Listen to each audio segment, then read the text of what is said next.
My very special guest today on the Inspired Kindness Project is Mel Histon. Mel and I met last year on Necker Island, where the inspiration for this Inspired Kindness Project came from. She is a bright and bubbly personality, and she 9 months ago started her own charity called Got Your Back, Sista, which we're going to talk about today. I'm thrilled to find out more about why she is passionate about solving the community challenge of domestic violence. Mel, hi. Mel, when researching for this interview, I had a look at your website and I was really shocked to read this stat. It said 1 in 6 women experience domestic abuse at the hands of a partner or an ex-partner, that a case of domestic abuse is reported to police every 3 hours. And what really shocked me was that more than 1 woman per week is killed by a partner or an ex-partner. Was that something you knew before getting this started? I have some friends and women that I know who have privately come to me and said that they have experienced or are experiencing domestic violence, either physical, emotional, or sexual abuse.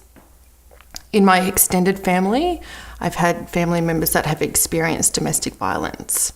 And even though I haven't experienced it personally myself, I had a marriage breakdown 12 years ago, and I remember what that was like to start my life again. And that was out the trauma of having to deal with experiencing violence. So from the Sister Code came Got Your Back, Sista, the charity. Started about 9 months ago. Tell me how that came about and where you've come to now. So when my marriage broke down 12 years ago, I still remember that feeling completely helpless and really fearful about having to start my life again, especially with a young son, as a single mom. But I'm in a really good place now. 12 years later, I'm married to a really beautiful man and I have a really good life. I've been really fortunate to retrain as a photographer and to be doing good things in the world. And my father always said to me, and said to us when we were growing up, that our purpose in life is to help other people and be of service. And so when I explain this to my husband and he goes, "Why are you doing all this?" I say to him, because I'm so grateful that I've reached that point of overcoming breast cancer and having a marriage breakdown and having to start again. I'm so grateful for that. And I remember my father's words and go, "Do you know what? It really is now about going, when you're in a good place, you help other people and you be of service to them." And so that's what Got Your Back, Sista is really about. It's about helping women who have been through, who've had their human rights violated, who've been through the trauma of having to leave their home, often with nothing but the clothes on their back and with their children, and have to start their lives again, and feeling the fear and feeling really helpless, and going, we can help them to start their lives again. So the ladies that we help, quite often they've already been to in crisis accommodation or to a women's refuge. And when she's ready to leave and to go out on her own, either through a private, if she's managed to get a private rental, or if she is getting some compass housing or moving into a transitional home, we'll be contacted by a service and they'll give us a referral and say, we've got a client, we've got a lady who really needs some help and support, and can we help her put her house together, give her some personal care products, and we give vouchers and that sort of thing, so that she can go and set up her home again, and it's a home that's safe, a safe haven for her and her children. What we try and do where we can is actually give a lady vouchers, like a Kmart voucher or store vouchers, so that she can actually go out and buy her own linen and towels and crockery and cutlery, because it's really lovely when people donate their items to us to give on, but I think how empowering for a woman who's been through all of that she's been through to go out and be able to pick her own items and set up her own house, with help from us, of course, and with our volunteers. But I think that's really important. It's empowering for her, and it gives her some dignity to be able to do that, because she really needs to move on, feel safe and secure. And feedback that we've had from some of the women that we've helped, they've said, if I didn't receive that help, there's every chance I might have gone back into that violent relationship, because it was just all too overwhelming. So really, that's what Got Your Back, Sista is about. I'd really love you to tell me about what it took to get it off the ground. How do you even get a charity started?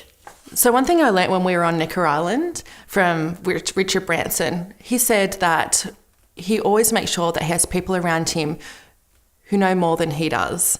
And so when I was setting up the charity, I made sure that I had a really great accountant, a friend of mine, Mel Hamilton, and she put me in touch with a solicitor who works in the charitable services industry, and he knows his stuff. And so when I met with the two of them, he knew exactly what sort of company structure that we needed to set up, what we needed to do to be compliant with ACNC and to get DGR status.